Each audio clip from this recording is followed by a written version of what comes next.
ચાલો મિત્રો, આપણે પારિમાણિક સૂત્રોની વાત કરી, બરાબર। એ કોઈ પણ ભૌતિક રાશિ છે એના માટે પારિમાણિક સૂત્ર કઈ રીતે બનાવાય એની પણ આપણે ચર્ચા કરી। પણ આપણો એક ક્વેશ્ચન બાકી છે કે ભાઈ એ પારિમાણિક સૂત્રોનો ઉપયોગ ક્યાં કરી શકાય, બરાબર છે। તો એ પારિમાણિક સૂત્રોનો ઉપયોગ છે એ મિત્રો પારિમાણિક વિશ્લેષણની અંદર કરવામાં આવે છે। એટલે આજે આપણે વાત કરવી છે પારિમાણિક વિશ્લેષણ વિશે। અને પારિમાણિક વિશ્લેષણ શું છે પહેલા એની વ્યાખ્યા આપણે ક્લિયર કરી લઈએ, પછી આગળ વધીએ। તો વ્યાખ્યા કંઈક આવી છે વિદ્યાર્થી મિત્રો કે પારિમાણિક સૂત્રોનો ઉપયોગ કરીને ભૌતિક વિજ્ઞાનના અમુક પ્રશ્નોનો ઉકેલ મેળવવાની પદ્ધતિ। કોનો ઉપયોગ કરવાનો છે? પારિમાણિક સૂત્રોનો ઉપયોગ કરીને ભૌતિક વિજ્ઞાનના અમુક પ્રશ્નોનો ઉકેલ મેળવવાની પદ્ધતિ એટલે પારિમાણિક વિશ્લેષણ। તો આ અમુક પ્રશ્નો એટલે કેવા પ્રશ્નો? તો ફિઝિક્સની અંદર તો ઘણા બધા પ્રશ્નો હોય છે, જેમ કે પાર્ટિકલ ફિઝિક્સ છે, ન્યુક્લિયર ફિઝિક્સ છે, બરાબર છે, પરમાણુ, ન્યુક્લિયસ, આ દરેકના પ્રશ્નો હોય છે। તો એવા પ્રશ્નો? તો કે ના। તો કેવા પ્રશ્નો? તો એવા પ્રશ્નો કે માની લો કે તમે કોઈ ઇક્વેશન લો છો, કોઈ સમીકરણ લો છો, અને એ સમીકરણ સાચું છે કે ખોટું એ નક્કી કરવા માટે આ પારિમાણિક વિશ્લેષણનો ઉપયોગ કરવામાં આવે। સમજ પડી? બરાબર કે ભાઈ કોઈ પણ આપણી પાસે ઇક્વેશન છે ખરેખર સાચું છે કે ખોટું? તમે જેમ કે આપણે લઈએ કે ગતિ ઉર્જા છે = 12 mv² છે, તો એ કઈ રીતે ખબર પડે કે સાચું જ છે? ખ્યાલ આવે છે? બરાબર। તો એનો આપણે આઈડેન્ટિફિકેશન કરવા માટે આ પારિમાણિક વિશ્લેષણનો ઉપયોગ કરીશું। બીજી અગત્યની વાત મિત્રો કે એ સિવાય એના ઉપયોગોની જો આપણે વાત કરીએ તો ઉપયોગો ક્યાં ક્યાં થાય છે, તો અહીંયા મેં 3 ઉપયોગો લખેલા છે।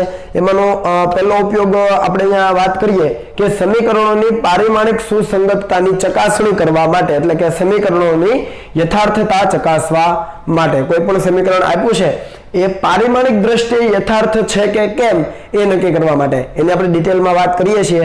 પણ એ સમીકરણ હોય છે એની ડાબી બાજુ પણ કંઈક પદ હોય છે, એની જમણી બાજુ પણ કંઈક પદ હોય છે, બરાબર। બરાબરની બંને બાજુ છે એ પદ આપેલા હોય છે। તો એ સમીકરણ ખરેખર સાચું છે કે ખોટું એ નક્કી કરવા માટે આપણે પારિમાણિક સૂત્રોનો એટલે કે પારિમાણિક વિશ્લેષણનો ઉપયોગ કરીશું, જેમાં પારિમાણિક સૂત્રો વાપરવાના જ છીએ, બરાબર છે। નંબર 2 છે ભૌતિક રાશિઓ વચ્ચેનો સંબંધ મેળવવો। તમારી પાસે કોઈ એક ભૌતિક રાશિ છે મિત્રો, બરાબર, અને એનો બીજી ભૌતિક રાશિ સાથેનો સંબંધ મેળવવો છે, તો એના માટે તમારે આ પારિમાણિક વિશ્લેષણનો ઉપયોગ કરવો પડે। સપોઝ હું તમને એક ઉદાહરણ આપું, બરાબર, કે ધારી લો કે બળનું સૂત્ર છે, અહીંયા લખીએ આપણે કે બળ છે કોના ઉપર ડિપેન્ડન્ટ છે? તો કે દળ ઉપર પણ આધારિત છે, પ્રવેગ ઉપર પણ આધારિત છે, બરાબર। બળ છે દળ ઉપર પણ આધારિત છે અને પ્રવેગ ઉપર પણ આધારિત છે। પણ હવે તમે વિચારો કે ભાઈ આ બળનું સૂત્ર શું હોઈ શકે, બરાબર। તો બળનું સૂત્ર શું હોઈ શકે? તો એના માટે આપણી પાસે ઘણા બધા ઓપ્શન અવેલેબલ છે। ધારી લો કે આપણે આવું લખીએ કે બળ A/m। આપણને ખબર નથી એટલે આપણે કોઈ પણ કોમ્બિનેશન બનાવીએ છીએ। બળ m × a, બળ m/a, બળ m²/a। તમે કોઈ પણ કોમ્બિનેશન બનાવી શકો કે ન બનાવી શકો? 2 ઘાત, 3 ઘાત, 4 ઘાત, ગમે એટલી ઘાત લે। એટલે બળ છે એ દળ અને પ્રવેગ ઉપર આધારિત છે, તો ઘણા બધા કોમ્બિનેશન બને, પણ આમાંથી સાચું કયું? ખ્યાલ આવે છે?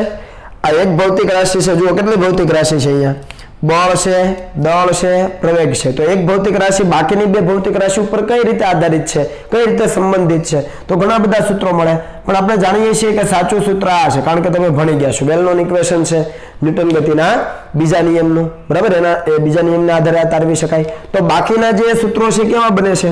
ખોટા બને છે, કેમ કે એક જ સૂત્ર સાચું હોય। પણ આ તો આપણે જાણીએ છીએ એટલા માટે, જાણતા ન હોઈએ તો? ખ્યાલ આવે છે?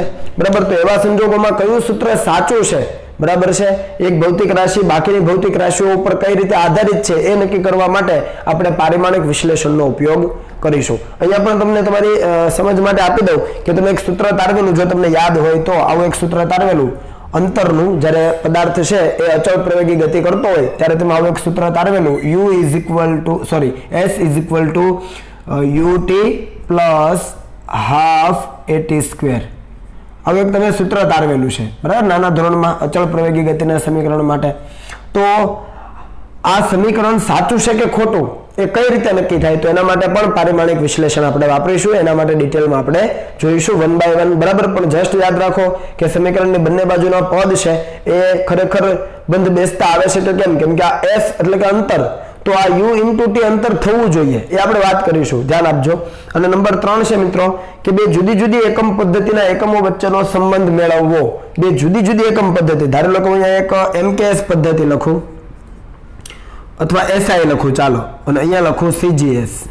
આપણી પાસે 5 એકમ પદ્ધતિઓ છે, એમાં મેં 2 એકમ પદ્ધતિઓ અહીંયા દર્શાવેલી છે। બે જુદી જુદી એકમ પદ્ધતિ છે એના એકમો વચ્ચેનો સંબંધ, ધારી લો કે હું અહીંયા એક ભૌતિક રાશિ લઉં છું કાર્ય, તો કાર્ય છે એનો MKS માં અથવા SI માં એકમ છે જૂલ। શું છે ભાઈ? જૂલ। એની સામે એનો CGS માં એકમ છે અર્ગ।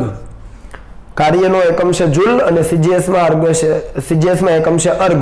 તો આ જૂલ અને અર્ગ વચ્ચેનો શું સંબંધ છે, આ બંને વચ્ચેનો સંબંધ શું છે એ પણ આપણે તારવી શકીએ। એવી જ રીતે હું તમને વાત કરું બળ, તો બળ માટે આપણે લઈએ છીએ અહીંયા ન્યૂટન SI એકમ અથવા MKS એકમ, અને અર્ગ જ્યારે આપણે CGS માં વાત કરીશું ત્યારે એનો એકમ થઈ જાય છે ડાઇન। તો આ ન્યૂટન અને ડાઇન વચ્ચેનો પણ શું સંબંધ છે? આ સિવાય તો ઘણા બધા એવા, આ સિવાય તો ઘણી બધી એવી ભૌતિક રાશિઓ છે કે જેના માટે આપણે આ બંને જે જુદી જુદી એકમ પદ્ધતિમાં એના એકમો છે એમના વચ્ચેનો સંબંધ તારવી શકીએ। તો તમને ખ્યાલ આવ્યો હશે કે ભાઈ સમીકરણોની પારિમાણિક સુસંગતતાની ચકાસણી કરવા માટે, પછી નંબર 2 ભૌતિક રાશિઓ વચ્ચેનો સંબંધ મેળવવા માટે, અને નંબર 3 કે એક જ ભૌતિક રાશિ છે એની બે જુદી જુદી એકમ પદ્ધતિ વચ્ચેનો સંબંધ શું છે એ મેળવવા માટે પણ પારિમાણિક વિશ્લેષણ વપરાય છે। તો આપણે એને 1 by 1 મિત્રો જોઈએ, બરાબર, પરીક્ષાની દ્રષ્ટિએ ઉપયોગી છે, ધ્યાન રાખજો। રેડી? નંબર 1 ઉપર આપણે જઈએ કે ભાઈ પારિમાણિક એટલે ભૌતિક સમીકરણો જે આપણને આપેલા છે ફિઝિક્સની અંદર, એના પારિમાણિક સુસંગતતાની ચકાસણી કઈ રીતે કરવી, ટૂંકમાં એ સમીકરણ સાચું છે કે ખોટું એ નક્કી કઈ રીતે કરવું, તો એના માટે સૌથી પહેલા એક નોંધ લઈ લઈએ મિત્રો, અને ખાસ યાદ રાખજો આ 11 ને 12 પૂરું થાય ત્યાં સુધી એ કામમાં આવવાની છે, બરાબર, કે સમાન પરિમાણ ધરાવતી ભૌતિક રાશિઓનો સરવાળો કે બાદબાકી થઈ શકે। શું કીધું? સમાન પરિમાણ ધરાવતી ભૌતિક રાશિઓનો સરવાળો કે બાદબાકી થઈ શકે। હું તમને સમજાવું, દાખલા તરીકે હું એમ કહું કે અંતર છે પ્લસ બીજું કોઈ અંતર આપ્યું છે, તો અંતર પ્લસ અંતર કરી શકાય। બે જુદા જુદા અંતરો છે, તો આનો અંતરનો એકમ શું? તો કે મીટર। બીજા અંતરનો એકમ શું? તો કે મીટર। તો મીટર મીટર એકમો સમાન છે, તો ભૌતિક રાશિ સમાન અથવા એકમો સમાન બંનેમાંથી કોઈ પણ હોય તો જ એનો સરવાળો થઈ શકે। એવી જ રીતે એની બાદબાકી પણ લઈ શકાય। કોઈ અંતર મોટું છે, બીજું અંતર નાનું છે, તો એની બાદબાકી લઈ શકાય। સમજ આવે છે? કોઈ વધારે દળ આપ્યું છે, માની લો કે ત્રાજવામાં વધારે વજન મૂક્યું છે 5 કિલોગ્રામ, અને એમાંથી 2 કિલોગ્રામ કાઢી લઉં, તો બંનેની બાદબાકી કરો, 5 કિલોગ્રામ માઇનસ 2 કિલોગ્રામ, તો વધે કેટલું? 3 કિલોગ્રામ। પણ 5 કિલોગ્રામ માઇનસ 2 કિલોગ્રામ, જુઓ કિલોગ્રામ છે તો બાદબાકી થઈ। પછી એમ કહું કે ભાઈ 5 કિલોગ્રામ માંથી 5 મીટર બાદ કરી દો, શક્ય છે? નથી। સમજ પડી? એટલે સમાન પરિમાણ ધરાવતી ભૌતિક રાશિઓનો જ સરવાળો કે બાદબાકી થઈ શકે। ક્લિયર થાય છે? પણ તો ધારી લો કે સમાન ન હોય તો કે જેમના પરિમાણ સમાન ન હોય તેમનો માત્ર ગુણાકાર કે ભાગાકાર થઈ શકે। જુઓ, જેમના પરિમાણ સમાન ન હોય એવા હું અહીંયા ઉદાહરણ લઉં, ધારી લો કે આપણે વાત કરીએ દળ અને પ્રવેગની। ચાલો, કોની વાત કરીએ આપણે? દળ અને પ્રવેગની। હવે આની બાદબાકી લઉં તો આ પોસિબલ છે? સૌથી પહેલા જુઓ, બંને સમાન ભૌતિક રાશિઓ છે? નથી। આ દળનો એકમ શું છે ભાઈ? કિલોગ્રામ। પ્રવેગનો એકમ શું છે? મીટર પર સેકન્ડ સ્ક્વેર। એકમો સમાન છે? નથી। તો આને આ બાદબાકી પોસિબલ નથી। તો બાદબાકી પોસિબલ નથી તો સરવાળો પણ પોસિબલ ન હોય, કેમ કે સરવાળો બાદબાકી સાથે જ ચાલે। સમાન એકમો હોય અથવા સમાન ભૌતિક રાશિઓ હોય તો જ સરવાળો બાદબાકી થાય। તો આ પોસિબલ નથી। તો પોસિબલ શું છે? તો આપણે કહીએ કે દળ ગુણ્યા પ્રવેગ પોસિબલ છે। જુઓ, m into a પોસિબલ છે। હા, શું આપે આપણને? બળ આપે, તો આ પોસિબલ છે। સમજાયું? એટલે પરિમાણ સમાન ન હોય ત્યારે સરવાળો બાદબાકી શક્ય નથી, પણ ગુણાકાર કે ભાગાકાર શક્ય છે। અહીંયા ગુણાકાર શક્ય છે, તો ગુણાકાર ભાગાકાર વાળું એક ઉદાહરણ આપું મિત્રો। જુઓ કે ભાઈ અંતર માઇનસ સમય, જોજો અંતર માઇનસ સમય કરું છું, ચાલો સરવાળો કરીએ। અહીંયા ઉપર માઇનસ લીધું, અહીંયા પ્લસ લઈએ। અંતર પ્લસ સમય મેળ ખાય છે? નહીં, કેમ કે અહીંયા અંતરનો એકમ મીટર, સમયનો એકમ સેકન્ડ, અને મીટર અને સેકન્ડ અલગ અલગ એકમો છે, તો સમાન એકમો નથી, તો સરવાળો કે બાદબાકી શક્ય નથી, તો આ આવે નહીં। તો શું પોસિબલ છે? તો પોસિબલ છે અંતરના છેદમાં સમય। જોજો, અંતરના છેદમાં સમય, અને અંતરના છેદમાં સમય લો તો વેગ મળે, આપણે જાણીએ છીએ। તો જુઓ સરવાળો પોસિબલ નથી પણ એકમો જુદા હોવાથી ભાગાકાર પોસિબલ છે. ખ્યાલ આવે છે? એટલે ફરીથી રિપીટ કરું છું કે સમાન પરિમાણ ધરાવતી ભૌતિક રાશિઓનો જ સરવાળો કે બાદબાકી થાય જો ભૌતિક રાશિઓના પરિમાણ એટલે કે એકમો તમે સમજી શકો એકમો જો સમાન નથી તો એનો માત્ર ને માત્ર ગુણાકાર કે ભાગાકાર જ થઈ શકે.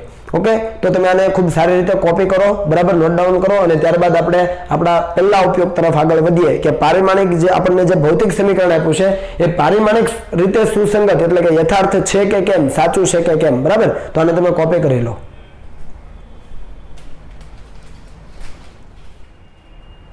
ચાલો મિત્રો આગળ વધીએ. આપણો પહેલો ઉપયોગ હતો કે પારિમાણિક વિશ્લેષણ છે ક્યાં ઉપયોગી છે તો કે આપેલું જે સમીકરણ છે એની યથાર્થતા ચકાસવા માટે. તો એના માટે એક સિમ્પલ આપણે ઉદાહરણ લઈએ એટલે તમને ક્લિયર થાય. આપણે એક પરિમાણમાં થતી ગતિનું આપણે એક ઉદાહરણ લઈશું મિત્રો, ધ્યાન આપજો. સિમ્પલ છે અને ઈઝી તમને આવડી જશે. અહીંયા આપણે ઉગમ બિંદુ લઈએ, બિંદુ O, અને ધારી લો કે અહીંયા કોઈ એક વ્યક્તિ ઊભો છે મિત્રો અને એ શરૂઆતમાં સપોઝ ઉગમ બિંદુથી x0 જેટલા અંતરે છે. ક્યાં છે? શરૂઆતમાં ઉગમ બિંદુથી x0 જેટલા અંતરે છે અને ત્યારે આપણે સમય કહીએ t બરાબર 0. અને પછી એ ધારી લો કે v0 જેટલા વેગથી દોડવાનું શરૂ કરે. કેટલા વેગથી? v0 જેટલા પ્રારંભિક વેગથી દોડવાનું શરૂ કરે અને એ દરમિયાન એનો જે પ્રવેગ છે એ a જેટલો મળે છે. કેટલો મળે છે? પ્રવેગ a જેટલો મળે છે. અને અમુક સમય પછી એ કોઈ નવા સ્થાન ઉપર પહોંચી જાય છે અને ત્યાં t બરાબર t સમયે જો આપણે વાત કરીએ તો એનું અંતર છે એ x જેટલું થાય છે ઉગમ બિંદુથી, બરાબર છે.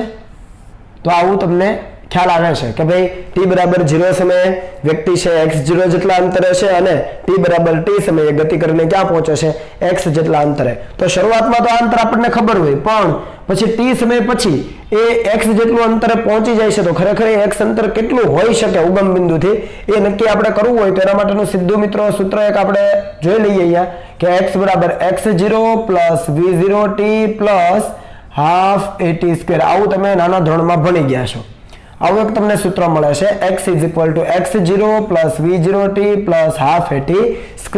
જ્યાં x છે એ t સમય અંતર, x0 છે એ t બરાબર 0 સમય અંતર, v0 છે પ્રારંભિક વેગ છે, ફરીથી t સમય છે અને a છે એનો પ્રવેગ છે. તો આ એક પારિમાણિક ગતિનું ઉદાહરણ છે. કોનું ઉદાહરણ છે મિત્રો? એક પારિમાણિક ગતિનું ઉદાહરણ છે અને આ એનું સમીકરણ છે અચળ પ્રવેગી ગતિનું જે તમે ઓલરેડી તારવેલું. તો આ સમીકરણ સાચું છે કે ખોટું? બરાબર, આની ચિંતા નહીં કરતા, આપણે ચેપ્ટર નંબર 3 માં આપણે ભણવાના જ છીએ આ સમીકરણ વિશે ડિટેલમાં. પણ જસ્ટ અત્યારે યાદ રાખો કે આ સમીકરણ જો પારિમાણિક દ્રષ્ટિએ સાચું છે કે ખોટું, યથાર્થ છે કે નહીં એ ચેક કરવું હોય તો કઈ રીતે કરી શકાય? તો શું કરવાનું છે? તો અહીંયા તમે જોઈ શકો ઇક્વલ ટુ છે તો ડાબી બાજુના જે પણ કઈ ભૌતિક રાશિઓ છે એના પારિમાણિક સૂત્રો અને જમણી બાજુ જે પણ ભૌતિક રાશિઓ છે એના પારિમાણિક સૂત્રોને તમે સરખાવી દો અને જો એ સમાન મળે તો આપેલું સમીકરણ પારિમાણિક દ્રષ્ટિએ યથાર્થ છે. જો પારિમાણિક સૂત્રો સમાન નથી થતા તો એ પારિમાણિક દ્રષ્ટિએ યથાર્થ નથી. જો હું તમને સમજાવું એટલે વધારે ક્લિયર થાય. અહીંયા આપણે વાત કરી કે ભાઈ x છે, x એ શું છે તો કે અંતર છે. તો અંતરનું પારિમાણિક સૂત્ર શું થાય? એને આપણે સ્ક્વેર બ્રેકેટમાં લખવાનું છે. તો આનું થાય L1 m0 L1 t0 કેમ કે અંતર છે. એવી જ રીતે x0 શું છે તો કે પ્રારંભિક અંતર છે તો એનું પણ શું થાય? L1 થાય. આ તો તમને સમજાય જ છે. હવે જુઓ બે ભૌતિક રાશિઓ છે, ગુણાકાર ક્યારે શક્ય હોય? જ્યારે એના પરિમાણ એટલે કે એકમો અલગ અલગ હોય. તો આપણે લઈએ v0t નું પારિમાણિક સૂત્ર. તો v0t નું પારિમાણિક સૂત્ર એટલે v0 નું પારિમાણિક સૂત્ર અને t નું પારિમાણિક સૂત્ર. v0 એટલે વેગ છે, ઓલરેડી આપણે ગયા લેક્ચરમાં તારવી લીધું છે આનું પારિમાણિક સૂત્ર L1t-1 જોઈ લેજો. L1t-1 અને ગુણ્યા હજુ અહીંયા સમય છે તો એનું t1 તો થશે જ.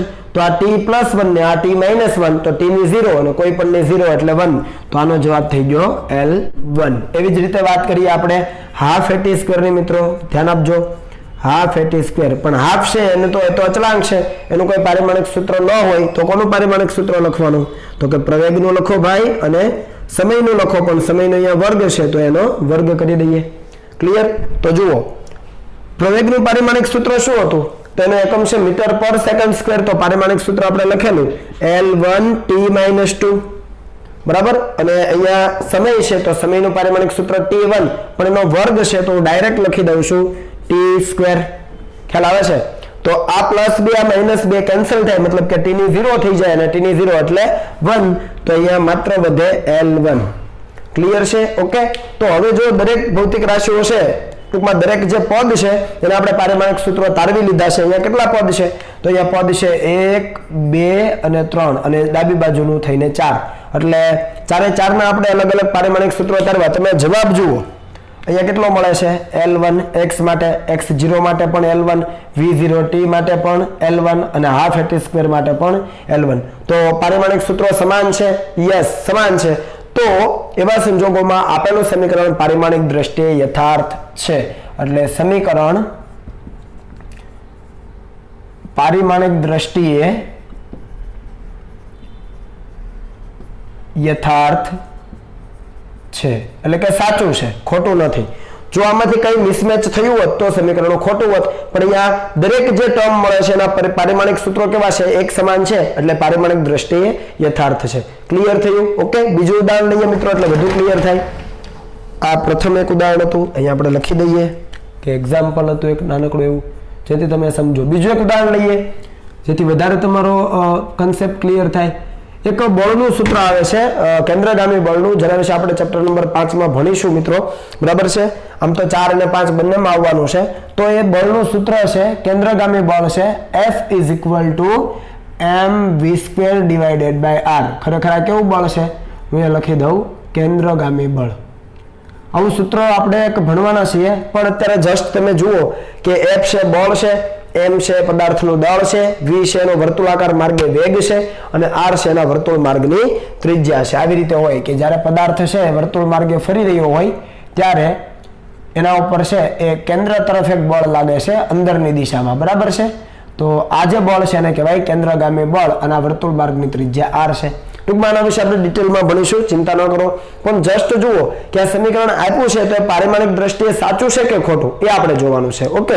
તો આપણે શરૂઆત કરીએ તો શું કરવાનું છે કે ભાઈ ડાબી બાજુ જે પણ રાશિઓ છે, જે પણ પદ છે એના પારિમાણિક સૂત્રો મેળવો, જમણી બાજુ છે એના પણ મેળવો, અને પછી જો બંને સમાન છે તો સમીકરણ પારિમાણિક દ્રષ્ટિએ યથાર્થ છે, અન્યથા નથી. તો આપણે સોલ્યુશન પાર્ટમાં આગળ જઈએ. જુઓ, બળનું પારિમાણિક સૂત્ર લઈએ એટલે કે ડાબી બાજુ લઈએ.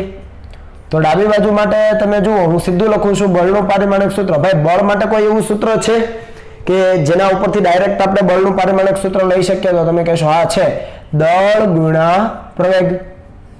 F = m × a, ફાધર બરાબર મધર, યાદ રહે ને? બરાબર. તો m નું પારિમાણિક સૂત્ર તમને ખબર છે, m1 દળ છે તો m1. પ્રવેગનું ડાયરેક્ટ ખબર છે, L1 t - 2. અહીંયા પણ મૂક્યું જ છે, એનું પારિમાણિક સૂત્ર જુઓ, L1 t - 2. તો આ પારિમાણિક સૂત્ર તમને મળી ગયું બળનું, m1 L1 t - 2. જમણી બાજુ ચેક કરીએ, ચાલો સાચું છે કે ખોટું જોઈએ. જમણી બાજુ શું છે? તો કે mv²/r છે. તો શું લખશો તમે? તો અહીંયા લખશો દળનું પારિમાણિક સૂત્ર, બીજા કૌંસમાં વેગનું, પણ વેગનો વર્ગ છે, અને છેદમાં r એટલે કે ત્રિજ્યા, અંતરનું પરિમાણ. તો મૂકી દઈએ દરેકના પારિમાણિક સૂત્ર. જુઓ, m1 વેગનું શું થાય? તો એનું થાય L1 t - 1, પણ એનો વર્ગ છે, અને છેદમાં r, તો એનું થાય L1 અંતર છે. હવે તમને આવડે છે. બરાબર છે? અને હવે તમે કરી શકો. તો જુઓ અહીંયા શું આવે? m1 L2, અહીંયા આવે t - 2, અને અહીંયા છેદમાં શું આવશે? તો છેદમાં આવશે L1, કેમ કે m1 ઘાતની ઘાતનો ગુણાકાર થાય એટલે L2 t - 2 અને છેદમાં L1. જુઓ, m1 એઝ ઇટ ઇઝ, અહીંયા L2 અહીંયા L1 ઉપર જાય તો માઇનસ થઈ જાય, તો 2 માંથી 1 જાય તો 1 જ વધે, અને અહીંયા વધે t - 2. ઓકે. તો જુઓ તમે બંને ડાબી બાજુ અને જમણી બાજુ છે એના પારિમાણિક સૂત્રો જુઓ કેવા મળે છે? એક સમાન મળે છે. અને જો એક સમાન મળે છે તો આ આપેલું સમીકરણ છે એ પારિમાણિક દ્રષ્ટિએ યથાર્થ છે. ખ્યાલ આવે છે? એટલે કોઈ પણ સમીકરણ તમને આપ્યું છે, કરવાનું શું? માત્ર ને માત્ર જે પણ પદ આપ્યા છે, બરાબર છે, ગુણાકાર, ભાગાકાર, સરવાળો, બાદબાકી વાળા, એના પારિમાણિક સૂત્રો મેળવી લેવાના. સમગ્ર પદ મેળવવાનો ભાઈ, અલગ અલગ છૂટક છૂટક નહીં, એ ધ્યાનમાં રાખવાનું. અને પારિમાણિક સૂત્રો મેળવી લો. બધાના જ જો પારિમાણિક સૂત્રો સમાન આવતા હોય તો એ સમીકરણ પારિમાણિક દ્રષ્ટિએ યથાર્થ છે. ઓકે. હવે તમે નોટ ડાઉન કરો, ત્યારબાદ આપણે ટેક્સ્ટ બુકના જે દાખલાઓ છે એ તરફ આગળ વધીએ.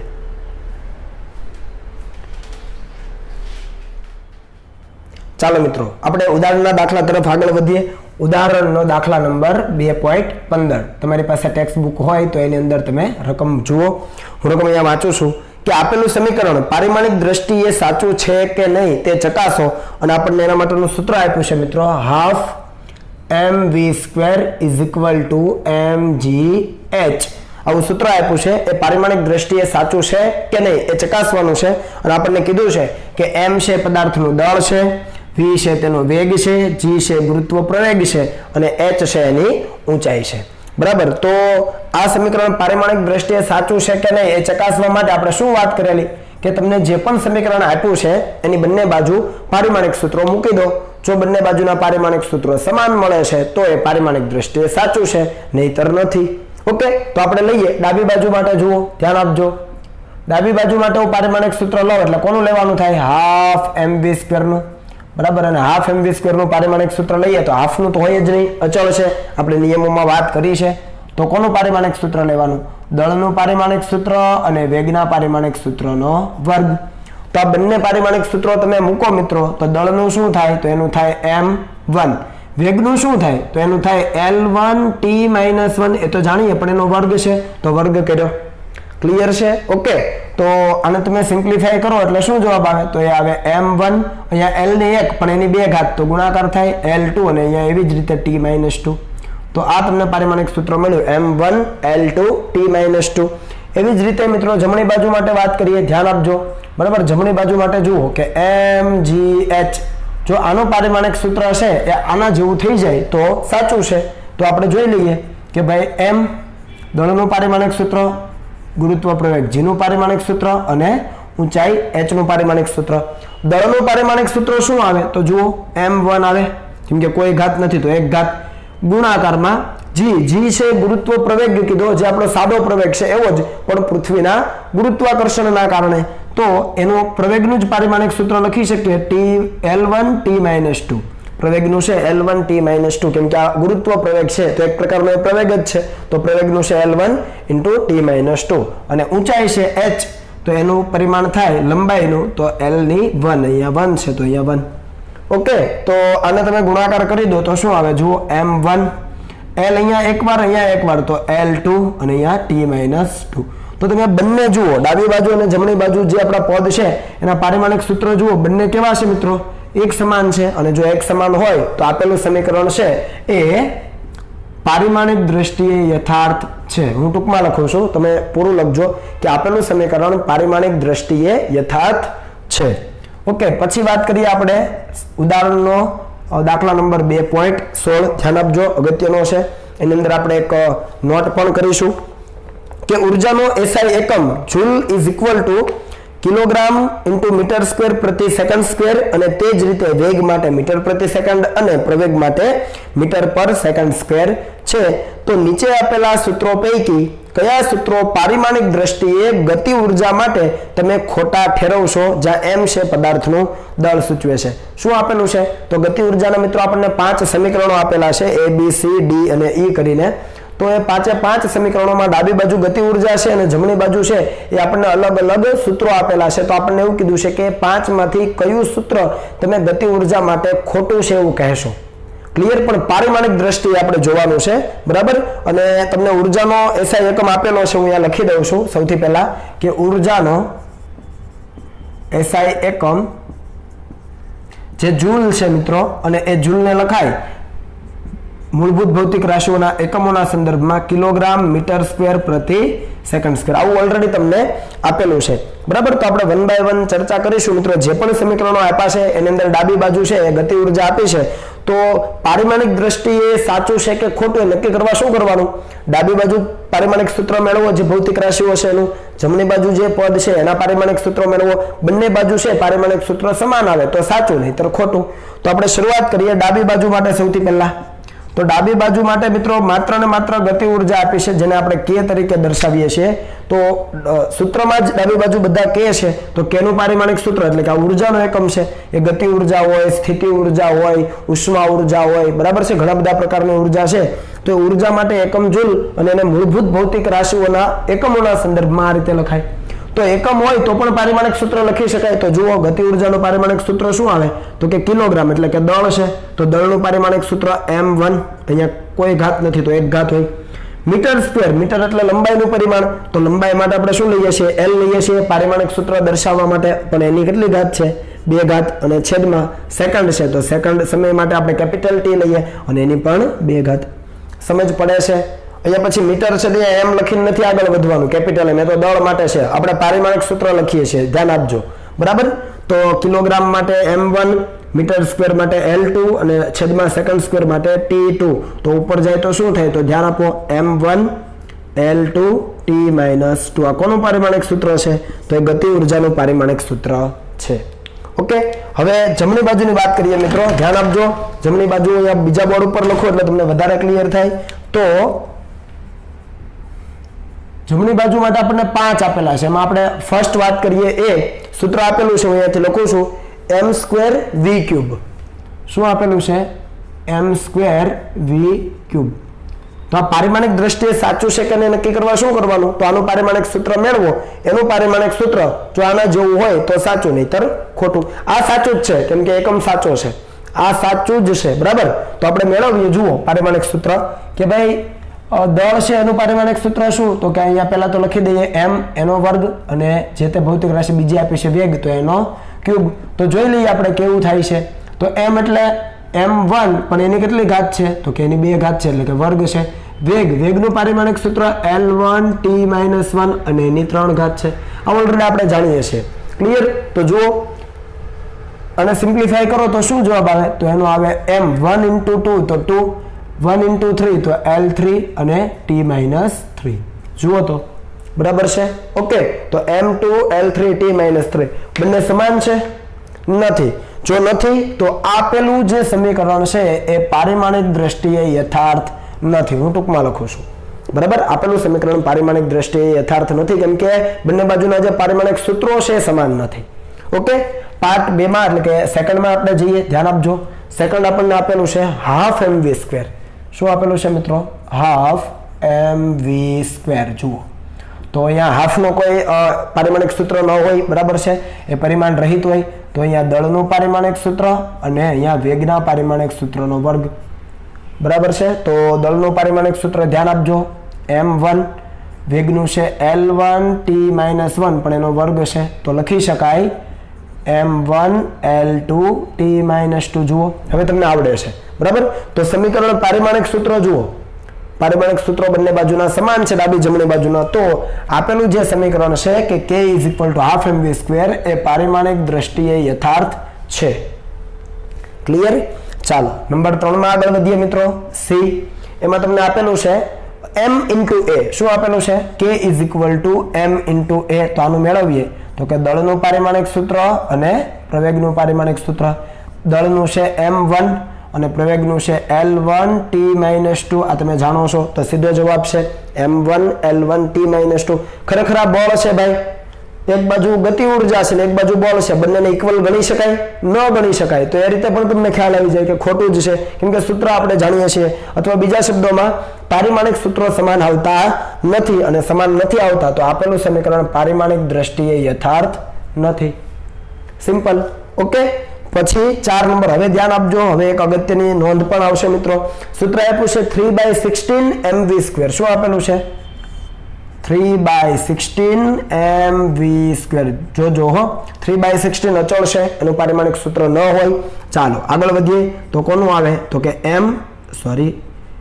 અહીંયા m અને બીજો બાજુમાં આવે વેગના વર્ગનો, અને એવું ઓલરેડી ઉપર મેળવેલું છે. જુઓ તો બેઠું લખી દઉં છું હવે અહીંયા m1 l2 t-2. તો જુઓ આપેલું જે આ ચોથા નંબરનું સમીકરણ છે k = 3/16 mv² એ પારિમાણિક દ્રષ્ટિએ સાચું છે કારણ કે ડાબી બાજુ = જમણી બાજુ. ઓકે, પણ હવે અગત્યની નોંધ મિત્રો કે જે સમીકરણ પારિમાણિક દ્રષ્ટિએ સાચું હોય એ ભૌતિક વિજ્ઞાનની દ્રષ્ટિએ સાચું જ હોય એવું જરૂરી નથી. હું અહીંયા પહેલા નોંધ લખી દઉં એટલે તમે તમારી નોટમાં પણ એ ઉતારી લેજો. અહીંયા એક નોટ કરું છું કે આપેલ સમીકરણ પારિમાણિક દ્રષ્ટિએ સાચું હોય તે ભૌતિક વિજ્ઞાનની દ્રષ્ટિએ